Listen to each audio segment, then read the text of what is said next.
Salut, c'est Trado, content de vous retrouver pour la mise à jour de l'analyse technique de l'or et de l'argent, libellés en dollars et en euros. On va commencer par les précautions d'usage. Comme d'habitude, il ne s'agit pas d'un conseil, il s'agit d'une analyse technique. Je partage avec vous ce que moi je fais sans qu'il ne s'agisse ici d'une incitation à faire quoi que ce soit. Je ne connais pas votre profil d'investisseur, je ne connais pas vos attentes, je ne connais pas votre aversion au risque. Donc il ne s'agit que d'un partage à données pédagogiques. On commence par l'or libellé en euros.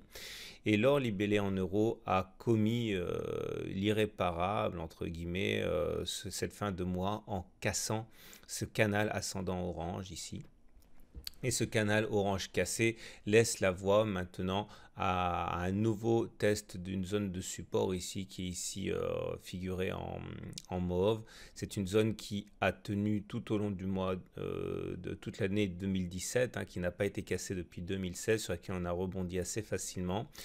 Il est vrai qu'a priori, la cassure de ce canal orange peut inquiéter, mais la vraie inquiétude viendrait d'une cassure de cette zone mauve là, qui encore une fois est une zone qui a parfaitement soutenu les cours. Alors maintenant, et de manière générale, vous allez comprendre pourquoi il faut une méthode quand on investit dans l'or et dans l'argent, parce que si vous avez acheté tout d'un coup à un moment donné, eh bien forcément vous n'êtes pas très à l'aise. Par contre, si vous adoptez la méthode d'accumulation rationnelle, tout ce qu'il se passe actuellement est une aubaine.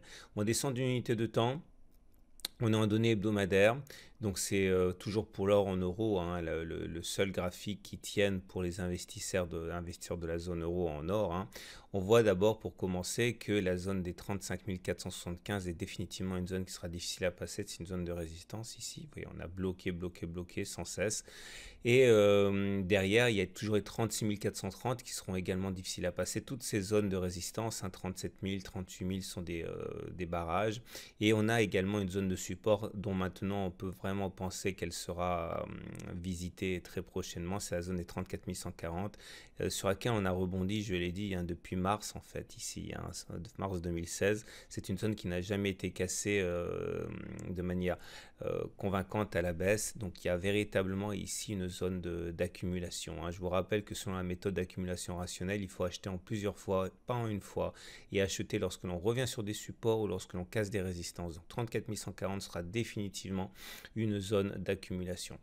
Pour l'or libellé en dollars, c'est la même chose. Je vous remets ce graphique habituel. Ce graphique habituel montre que malgré la baisse de 45% à laquelle on a assisté ici, eh bien, on peut voir que historiquement, cela ne met pas fin à la potentialité ou à la possibilité de repartir vers le haut. On l'a déjà fait ici dans les années 68-78.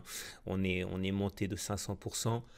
On a corrigé de plus de 40%, puis derrière on a explosé de 670%. Donc encore une fois, le fait que l'on ait corrigé fortement entre 2012 et 2016 ne met pas fin à la possibilité d'un avenir radieux pour l'or. Et si on regarde maintenant les données mensuelles pour l'or en dollars, on voit que nous sommes donc ici sur le mois de juin, donc un mois qui a été assez terrible. Mais là aussi en données hebdomadaires, on voit que les choses se précisent. On est sur un support à 1246, c'est une zone d'accumulation ici, comme le seront les 1215 ou encore les 1218 si on y va. Depuis qu'on a cassé cette oblique bleue, c'était il y a 3 semaines, on l'a dit, il était inscrit l'idée qu'on aille chercher les 1246. Pour l'instant, on retiendra que nous sommes sur une zone d'accumulation ici à 1246. Encore une fois, je répète, il ne faut pas investir d'un coup, on ne sait jamais de quoi sera fait l'avenir. Il faut toujours fractionner pour tirer parti de ces attaques. L'analyse technique de l'argent libellé en dollars à présent, on voit que nous nous rapprochons du support de long terme une fois de plus aux alentours de 16,12 en données mensuelles. En données hebdomadaires, on est encore revenu sur la zone d'accumulation à 16,2 $. La prochaine zone d'accumulation est à 15,6 $. On va laisser tranquillement les choses se faire tout en tirant parti de ces consolidations, puisque ça fait partie de la stratégie d'accumulation rationnelle. Et pour l'argent libellé en euros, là aussi, l'attaque en règle est évidente, et on est à 437 € le kilo sur une zone d'accumulation.